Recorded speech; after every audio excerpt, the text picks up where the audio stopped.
څوک چې توله د تو د برداشت نه زیات تکلیف دیر کی نو بیا یې پرېږده ګلابه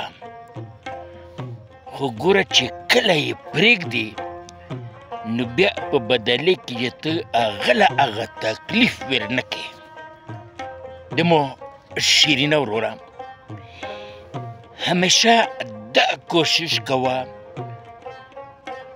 چې په دنیا کې اوسې دنیا په تو کې ګوره ونه اوسي ویلې چې کشتي چې کله روغه وي نو په سمندر کې ښه سفر کې خپل منزل له لوړه شي